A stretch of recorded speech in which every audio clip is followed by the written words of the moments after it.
Hey everyone, David Chen here. Some major news dropped today around Disney and Disney Plus and Mulan. It's still kind of unfolding as I'm recording this. It's still like in the process of breaking. There's still a bunch of details coming out. But I thought I'd make a video to break down exactly what's happened so far and would love to hear your thoughts. And specifically, would you pay $30 on top of your Disney Plus subscription to rent Mulan? But anyway, let's talk about what happened today. Disney dropped a lot of information during their earnings call today. Let's take a look at the Hollywood Reporter's write-up, and I'll link to all of these articles in the description below.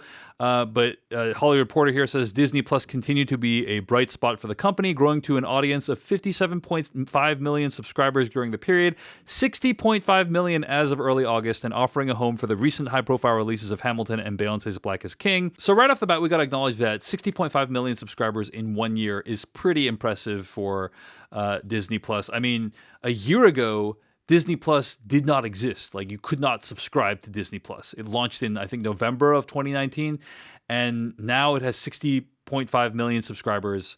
That is astonishing growth, probably one of the fastest growing streaming services ever. So props to Disney for kind of coming into the game relatively late when it comes to streamers and doing a pretty amazing job adding value, getting subscribers, and creating a product that people feel like they have to subscribe, they have to get in on. But then some more shoes dropped. In Variety, there's an article with Mulan, Disney tests out entirely new early VOD model. Writing here, in another major blow to movie theaters, Disney announced Mulan will forego its planned theatrical release. Instead, the live-action remake is premiering on Disney Plus on September 4th for a premium rental price. Unlike the rest of the content available on Disney Plus, Mulan won't be available directly to subscribers. Customers in the US and other territories will have to pay $29.99 to rent the movie on top of the streaming service's monthly subscription fee of $6.99. In markets where Disney Plus isn't available, Mulan will play in cinemas. Huge news that you need to be paying $29.99 on top of the $6.99. A lot of people are bristling at that online, saying like, I already pay the $6.99, why am I going to pay an additional amount? One other detail on here that's worth noting is Disney CEO Bob Chapek says Mulan's big move isn't reflective of a new business model for the company, even though it kind of is.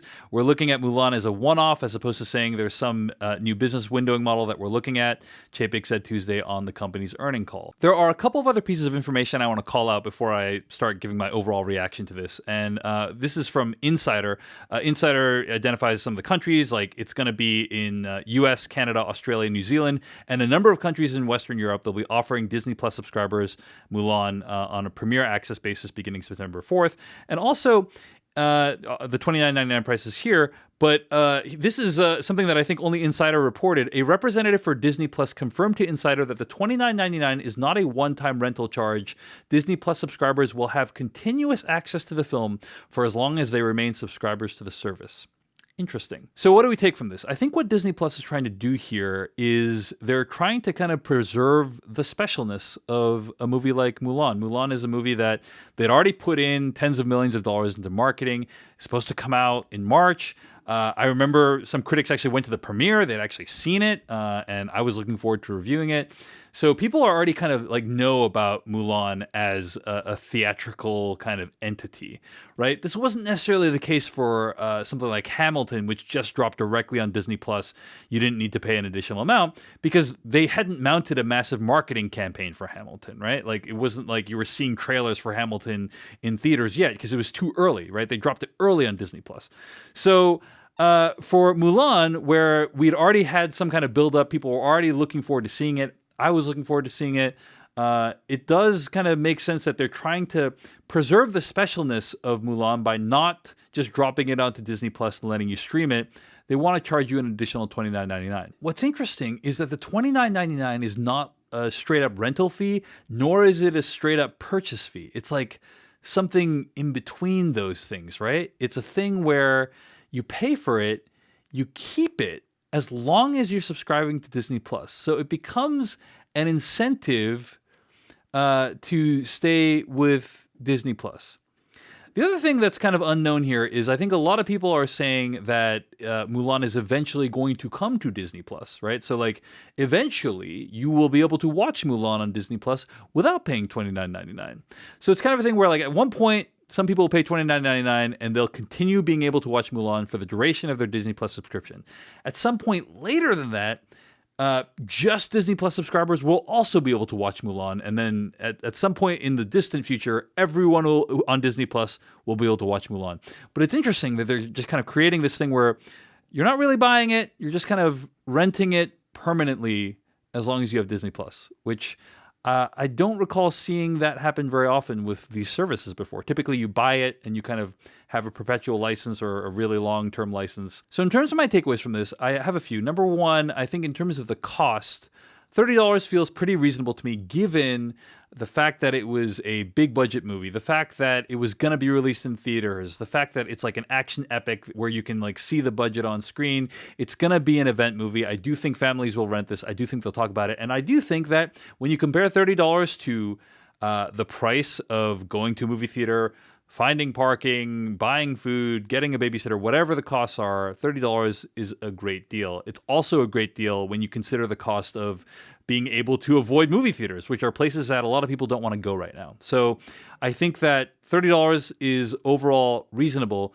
On top of the $6, the $7 a month you already pay for Disney Plus, though, it's just interesting. I haven't seen this before, but it's an amount I'm going to be paying, right? Mulan is a movie I'm excited by because even though I haven't been a fan of these other Disney remakes, haven't been a fan of like The Lion King or Aladdin, what I am a fan of in Lion King and Aladdin is you finally have black and brown people actually playing the lead roles that were brought to life in the classic animated films.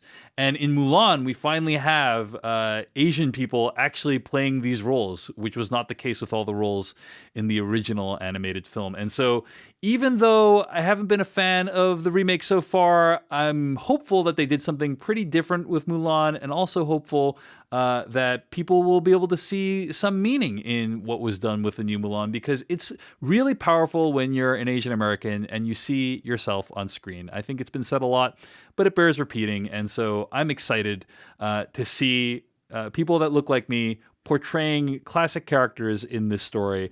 So I'm certainly going to pay the money. That being said, I don't begrudge people who aren't going to pay the amount, because $30, especially if you're already paying for a lot of streaming services, it is a lot. I think the other thing to take away is Disney saying this is not a permanent strategy, and like you can pay the amount and you'll still keep it, and probably it'll eventually be on Disney Plus. And my sense is Disney's just testing the waters. They're trying to figure out how much people are willing to pay for a product like this, which hasn't really existed that much in the past. There's very little to compare it to.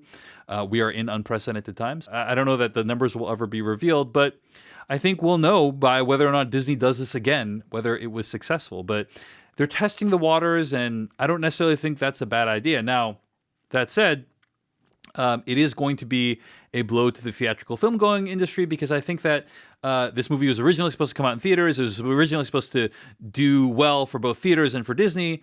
But the problem is we have no idea when we're going to be out of the situation we're in. We have no idea when theaters are going to reopen. It could be years. And I don't begrudge Disney trying to experiment a little bit, given that there's so much uncertainty out there. So my question for you, are you going to pay $30 to watch Mulan on top of your existing Disney Plus subscription? And if so or if not, why? Let me know in the comments below. I'd really appreciate it. If you enjoy this video, you enjoy my commentary, hit like or subscribe, and of course, hit that bell icon and get notifications. It's the only way you're going to be notified if I make a new video. Let's conclude this video by reading comments from my last video. Now, I made a video about the Speed Cubers, which is a great documentary on Netflix you should watch. So looking down below at these comments, Vitor writes, you should watch Why We Cube. It's available at the Cubicle YouTube channel, almost as good as the Speed Cubers. Thanks. A lot of people commented with great resources on learning more about speed cubing, and I really appreciate it. Yasiel Romero quotes me saying, I want to know more about the Feet People. Quentin Tarantino liked this video. I can't argue with you there. Il Depends CCE says, another great subculture to follow is NES Tetris. The documentary Ecstasy of Order, The Tetris Masters is a nice glimpse into it, though the scene grew a lot since it came out. I love Tetris. I love playing Tetris, and this sounds like a really cool documentary. Thank you so much for the recommendation. Ed Connell writes, I'd also recommend the YouTube documentary called Why We Cube by Chris Olson. It's a major reason why the Speed Cubers was funded made. It's about several cubers, including Max, who interact with the speed cubing community in different ways. It won't make you cry, but it should scratch the itch about learning more about the world of cubing. Thank you so much, Ed, for that recommendation. Let's end with this comment from DN Williams. Completely agree about wanting to see more of the world of the competition as a general interest. It was such a good short doc. I would have been happy to see details about other competitors before focusing on Felix and Max for the second half.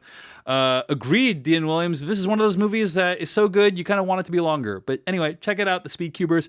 Thanks so much for the comments, and I'll see you in the next video.